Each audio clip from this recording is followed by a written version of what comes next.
Ha, direkt mi? Evet.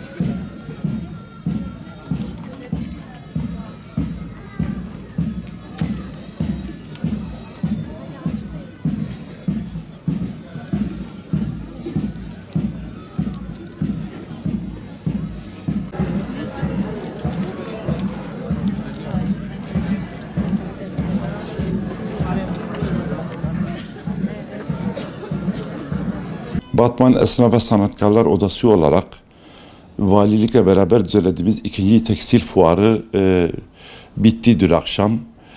Fuara çok güzel katılım oldu. Geçen sene birinci düzenlediğimiz fuara hem esnaf olarak katılım azdı ama ziyaretçi olarak 300 bin üzerinde bir katılımcı vardı. Bu sene hem esnaflarımız çok daha arttı. Yaklaşık 85 tane esnaf ve tüccarımız katılım sağladı, stand açtılar. 400 bin üzerinde ziyaretçi ziyaret etti.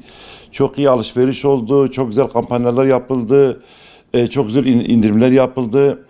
Bu fuarların şehre etkisi çok fazladır. İstihdama etkisi var, ekonomiye etkisi var, imalata etkisi var. Sosyalleşme olarak da etkisi vardır.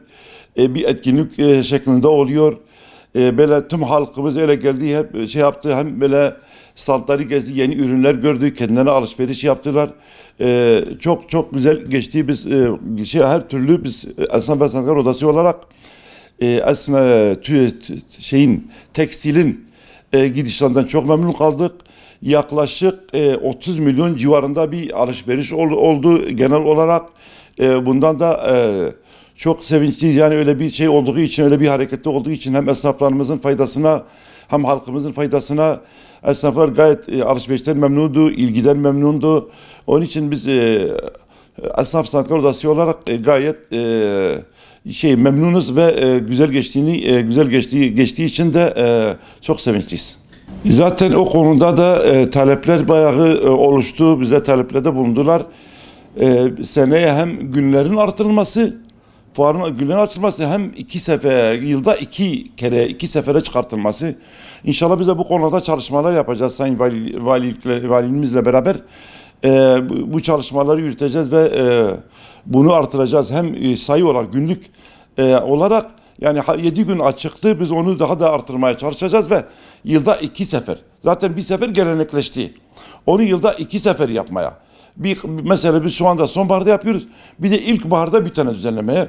O konuda inşallah çalışmalarımız olacak. Yani hedefimiz bu konudadır. Çünkü esnaflarımız çok istekliydi. Öyle bir talepleri oldu. İnşallah biz de talepleri valiliğimize ileteceğiz. O konuda gerekli çalışmalar yapacağız. Biz Esnaf ve Sanatkarlar Odası olarak hep esnafların yanındayız. Esnaflarımızın yanındayız. Onları destekliyoruz. Bu tür etkinlikler için çabalıyoruz. Hakikaten yani maliyetler o kadar çoğalmış ki esnaflarımız bayağı zorlanıyor maliyetleri karşılamada. Kiralar olsun, elektrik paraları olsun, efendime söyleyeyim yani diğer giderler olsun. Bu tür etkinlikler, bu tür fuarlar hem esnafımıza böyle can simidi oluyor. Hem o konuda böyle bir destek oluyor, böyle bir icap ederse yani sıkıntıda olan esnaflarımızı rahatlatıyor. O konuda da bir güzel oldu, bir güzellik oldu, yani iyi bir şey oldu. Yani böyle bir ticaret canlılığı için, bir en azından esnaflarımız biraz kendilerini toparlamaları için, ödemelerini daha rahat yapabilmeleri için bir güzel bir şey oldu. Yani esnaflarımız gayet bundan da memnun kaldılar.